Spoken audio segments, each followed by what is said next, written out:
When Captain Michael Torres returned from 3 years of combat deployment, he expected to find his 8-year-old daughter Elena playing in their backyard. Instead, he found her bent over in cotton fields under the blazing sun, her small hands bleeding from picking thorns, working alongside adult laborers who looked at him with shame when they realized who he was. The scars on her arms told a story no father should ever have to read. Captain Rivera stepped off the military transport at Camp Pendleton, California, after 3 years of special operations missions. The Marine captain had survived classified operations across multiple countries, but nothing had diminished his anticipation of seeing Celeste again. Through it all, one image had kept him grounded, his 8-year-old daughter's infectious laugh echoing through their small house in Riverside. He checked his phone. No messages from Esteban, his uncle who had been caring for Celeste. Strange. Usually the old man sent daily updates about her school activities, her drawings, her questions about when Daddy was coming home. Maybe they were planning a surprise.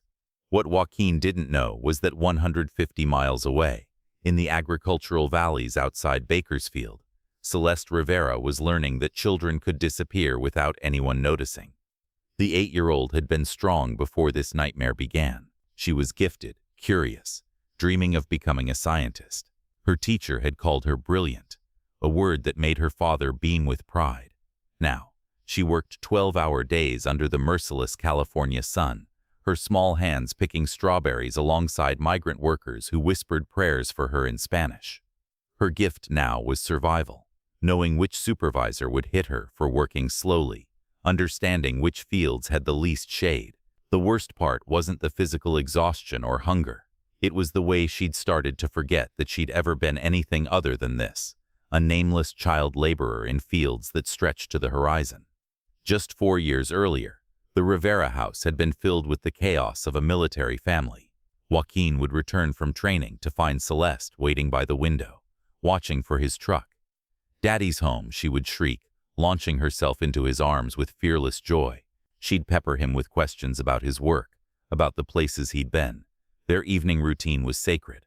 After dinner, they'd work on puzzles or build structures with blocks. Celeste was methodical, always wanting to understand the engineering. "Why doesn't this tower fall down, Daddy?" she'd ask. "Because we built a strong foundation, little scientist," he'd tell her. Everything needs a good foundation to stand tall. Those words would haunt him later, when he realized how completely that foundation had been destroyed. Weekend adventures were their specialty. They'd visit science museums where Celeste would absorb facts about dinosaurs, space exploration, and marine biology. Joaquin loved watching her mind work. The deployment order came during a routine Tuesday. Joaquin was helping Celeste with homework when his encrypted phone buzzed with the priority code that meant his life was about to change. "Rivera, pack your gear. High-priority counter-terrorism operation. 3-year rotation. Classified location. You ship out in 96 hours. Joaquin looked at Celeste, carefully coloring a diagram of the solar system. 3 years. She was 8 now. By the time he returned, she'd be 11. "Sir, I'm between rotations. My daughter.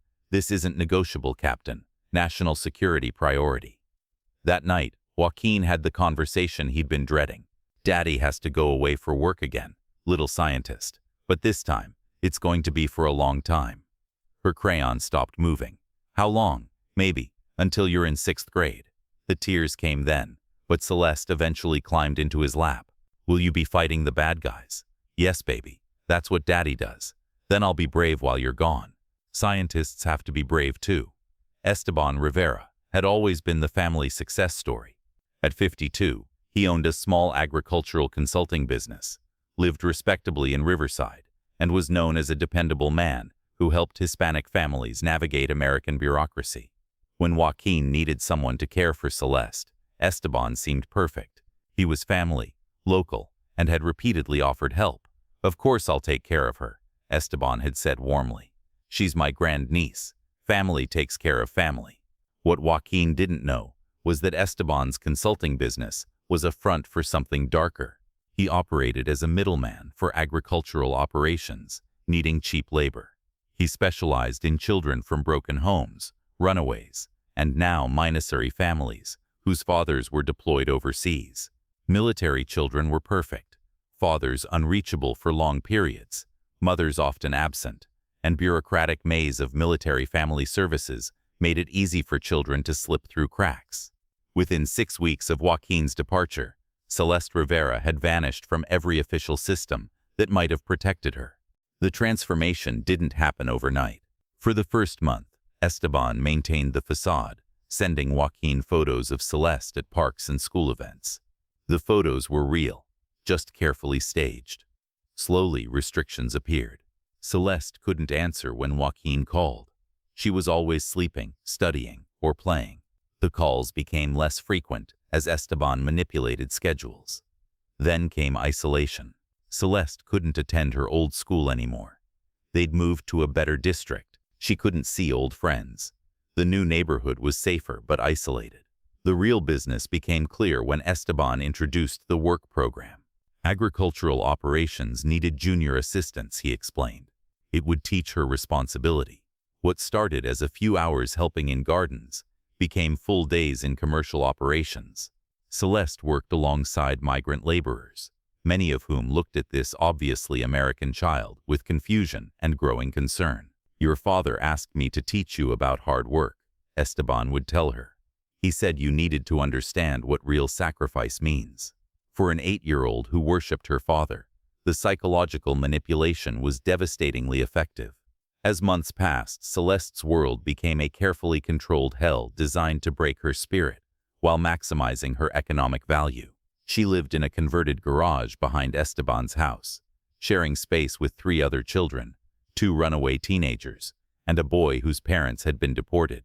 They slept on thin mattresses, rose before dawn, and worked until sunset. The work was brutally hard for adults, let alone children. Strawberry picking meant bent backs under scorching sun, tiny thorns drawing blood from small fingers. Cotton harvesting involved heavy sacks and plants that cut like razors. Esteban had perfected the system. He contracted children to different farms throughout the Central Valley, always moving them before they could form relationships or draw attention from inspectors. The money they earned went directly to Esteban. The children received bare subsistence, enough food to keep working, basic shelter, minimal medical care. Most devastating was the psychological control. Esteban convinced each child they were criminals, that their families had abandoned them. He told Celeste repeatedly that her father had requested this character building. In the vast agricultural operations of California's Central Valley, Celeste's situation was an open secret that everyone saw but no one could address. Maria Santos, a migrant worker from Guatemala, worked alongside Celeste in strawberry fields. She watched this obviously American child struggle with adult tasks, saw exhaustion in her eyes, noticed how she flinched when supervisors raised their voices. But Maria was undocumented, supporting children back home, and couldn't risk drawing attention by questioning why an 8-year-old was working illegal hours. Dr. James Patterson, a physician providing basic medical care to agricultural workers, treated Celeste twice for heat exhaustion and once for infected cuts. He knew something was wrong, but Esteban always had explanations. "She's visiting family," Esteban would say, learning about her heritage, understanding how hard her grandparents worked. Even farm owners occasionally asked questions, but labor contractors like Esteban provided just enough documentation to avoid scrutiny while keeping operations profitable. The system protected itself through willful blindness, economic necessity, and fear of challenging something too large to easily fix. 7,000 miles away, in a classified location, Joaquin Rivera was fighting a different kind of war. His mission was succeeding, but his personal life was disintegrating. Communication with Celeste had become increasingly sporadic. When he managed to get through to Esteban, his daughter was always unavailable. Photos had stopped coming entirely. When Joaquin asked, Esteban claimed broken phones, computer crashes, being too busy managing Celeste's active social life. His team leader noticed the change in his usually unflappable captain. "You're distracted, Rivera. Whatever's eating at you back home, you need to compartmentalize, or you're going to get someone killed." But Joaquin couldn't compartmentalize. His sleep was haunted by dreams of Celeste calling for him, her voice growing fainter each night. The breaking point came during a video call he'd arranged weeks in advance. Esteban appeared alone, claiming Celeste was at a sleepover. "She's really thriving," Esteban said, but wouldn't meet the camera directly. "Making friends, doing well in school. She talks about you constantly, but she's adapting to life here." Something in his uncle's tone triggered every alarm bell Joaquin's training had taught him to recognize. The final straw came when Joaquin tried to arrange a surprise call for Celeste's 9th birthday. He'd coordinated time zones, cleared it with his commanding officer, even arranged for a birthday package delivery. When he called, the number was disconnected. He tried Esteban's backup number, also disconnected. Panic set in. Joaquin contacted his emergency family liaison officer, who promised to investigate.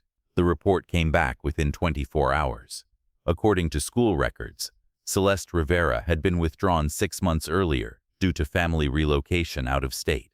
No forwarding address. That night, Captain Joaquin Rivera made a decision that would end his military career but potentially save his daughter's life. He walked into his commanding officer's tent and submitted a request for emergency leave. "Sir, I need to go home immediately. My daughter is missing." "Rivera, you're in the middle of a multi-year deep cover operation." "Sir, I believe my daughter has been abducted. I haven't spoken to her in 3 months. She's been withdrawn from school under suspicious circumstances."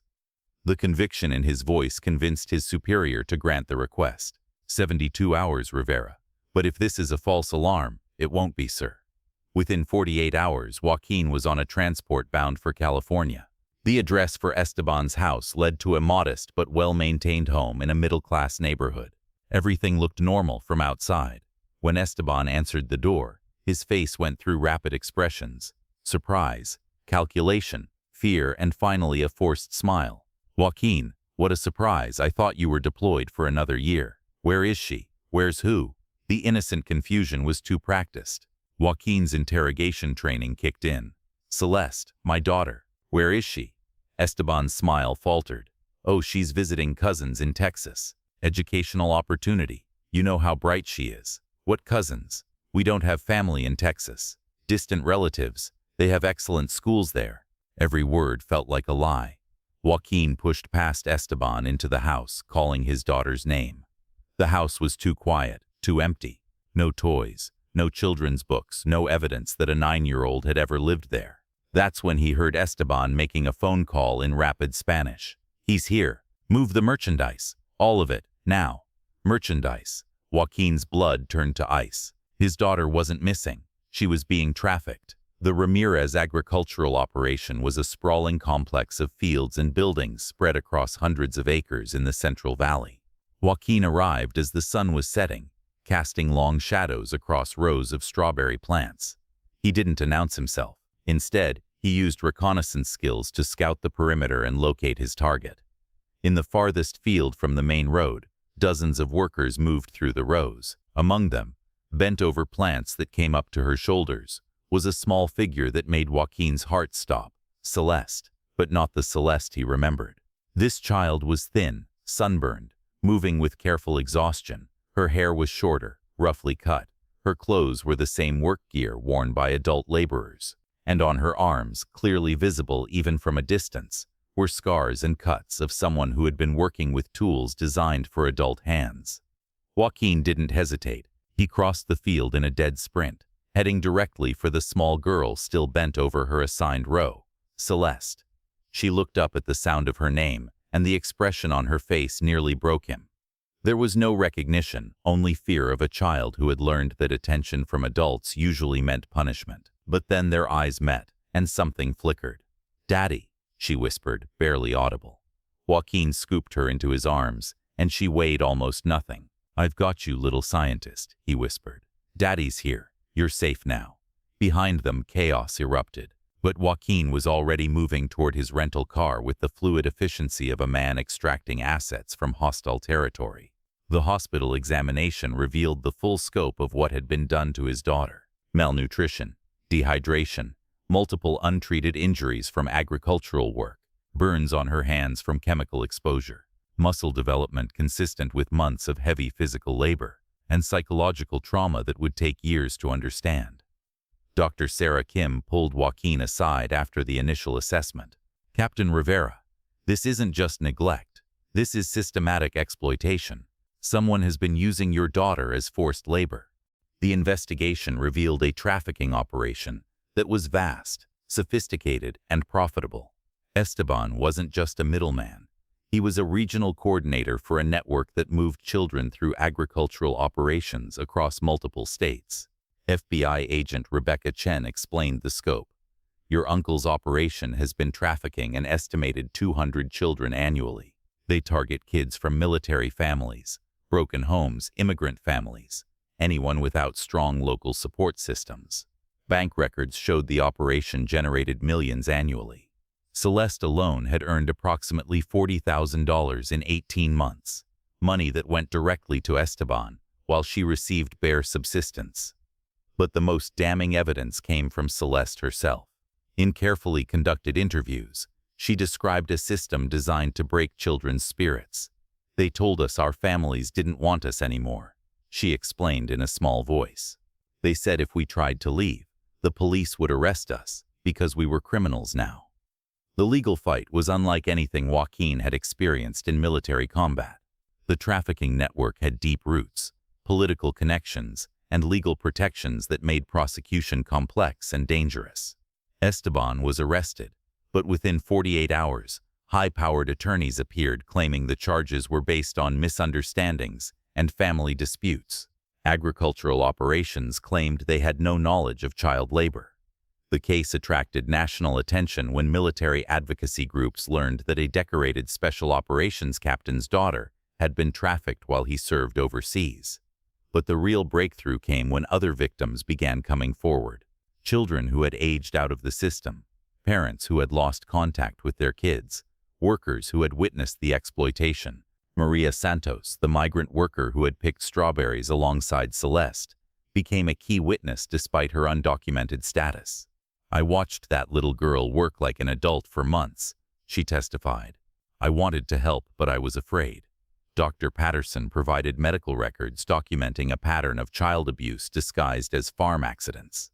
The investigation revealed corruption at multiple levels: labor inspectors paid to ignore violations, school officials who falsified transfer records, and law enforcement officers warned to avoid certain agricultural operations. As news of the trafficking ring spread, support came from unexpected sources. Military families shared their own stories of children going missing during deployments. Agricultural workers found courage to report other operations that exploited child labor. The story resonated particularly strongly with the Latino community, where Esteban had been seen as a successful businessman who helped Hispanic families. His betrayal of that trust added another layer of outrage. Donations poured in for Celeste's recovery and for other trafficking victims. Military support organizations established new protocols for protecting families during deployments. But perhaps most importantly, other children found the courage to speak up. The investigation ultimately identified 47 children who had been trafficked through Esteban's network, some for years. Dr. Amanda Foster, a specialist in childhood trauma who volunteered to work with trafficking victims, explained the impact. Cases like Celeste's are unfortunately not rare in the United States, but when they're exposed and prosecuted properly, they can prevent hundreds of other children from experiencing the same exploitation. The community that formed around supporting trafficking victims became a model for how society could respond to these crimes. 2 years after Joaquin found his daughter in those strawberry fields, the full trafficking network had been dismantled and its leaders prosecuted. Esteban Rivera was sentenced to 35 years in federal prison without the possibility of parole. The judge's words during sentencing captured the scope of his crimes. "You took children from families and turned them into commodities. You stole their childhoods, their education, their sense of safety and belonging. You preyed on military families while their fathers served our country overseas." This court can conceive of few crimes more deserving of the maximum penalty allowed by law. The agricultural operations that had knowingly used child labor faced millions in fines and were placed under federal oversight. Several farm owners received prison sentences for their role in the trafficking network. Labor contractors throughout California faced new scrutiny and licensing requirements designed to prevent similar operations. But for Joaquin and Celeste, the legal victories were secondary to the longer journey of healing and recovery. The financial settlements from the various lawsuits provided enough money to ensure Celeste's long-term care and education, but no amount of money could restore the childhood that had been stolen from her. The real measure of justice was in smaller victories. The first night Celeste slept without nightmares. The first time she laughed at something funny on television. The first day she felt safe enough to play with other children. 3 years after her rescue, Celeste was 11 years old and attending a specialized school for children who had experienced trauma. She was learning to be a child again, but it was a conscious effort rather than the natural state it should have been. The nightmares came less frequently now, usually triggered by specific sounds or smells. The rumble of farm equipment, the scent of strawberries, the sound of Spanish spoken in certain tones. But she was developing coping strategies and slowly rebuilding her sense of safety. The physical recovery had been easier than the psychological healing. Proper nutrition and medical care had restored her health relatively quickly. But learning to trust adults, to believe she deserved care and protection, to understand that she wasn't responsible for what had happened to her, those lessons took much longer. Foster worked with Celeste twice a week, helping her process the trauma and develop healthy relationships. She's incredibly resilient, the therapist explained to Joaquin during one of their regular consultations. But she's also learned survival behaviors that served her well in the fields, but aren't helpful in normal life. We're essentially teaching her to be vulnerable again, which is terrifying for a child who learned that vulnerability meant exploitation. Joaquin had changed too. The military officer who had once solved problems through strength and strategy had learned patience, empathy, and the kind of vigilance that came from knowing how quickly safety could become danger. He'd taken early retirement from the Marine Corps to focus entirely on Celeste's recovery. He spoke regularly at military events about the vulnerabilities faced by deployed families and worked with child protection organizations to improve trafficking prevention programs. "I can't change what happened to my daughter," he told audiences of military families, "but I can make sure other parents understand the warning signs and know how to protect their children when duty calls them away from home." Today, Celeste Rivera is 14 years old. She's an honor student who wants to study criminal justice and work with trafficking victims. She still has difficult days, still sometimes struggles with trust and anxiety, but she also has something that was nearly destroyed: hope for the future. "I want people to know that kids like me can heal," she said during a rare interview for a documentary about child trafficking. "It takes time, and it's really hard, but we can get better. And I want other kids who might be trapped like I was to know that someone will come looking for them if they just hold on." The case that began with a father's desperate search for his missing daughter became a turning point in how America addresses child trafficking in agricultural operations. New laws, monitoring systems, and protection protocols emerged from one family's nightmare. But perhaps the most important legacy is the message that comes from Joaquin himself, speaking to military families preparing for deployment. Trust your instincts. Stay connected with your children through multiple channels, not just one person. Ask questions when something feels wrong. And remember that no mission, no matter how critical to national security, is worth losing your child to predators who see opportunity in your sacrifice. The story of Celeste Rivera reminds us that trafficking doesn't just happen in foreign countries or in obviously criminal contexts. It can happen to any vulnerable child, including those whose parents are serving our country overseas. But it's also a story of how love, determination, and the willingness to fight for justice can overcome even the most sophisticated criminal operations. Most importantly, it's a call to action, to protect military families during deployments, to strengthen oversight of agricultural labor practices, and to never stop watching for the children who disappear into systems designed to exploit them. Because sometimes the difference between slavery and freedom, between exploitation and protection, between despair and hope, is simply having someone who refuses to stop looking, someone who will cross continents and challenge systems and risk everything to bring a lost child home. In Celeste's case, that someone was her father. for other children still trapped in fields, factories, and other forms of modern slavery throughout America. That someone might be you. The scars on her arms have faded, but the lessons they taught about human trafficking, military family vulnerability, and the power of a parent's love continue to save other children from similar fates. And in a world where children can still disappear into systems designed to profit from their suffering, that may be the most important story of all.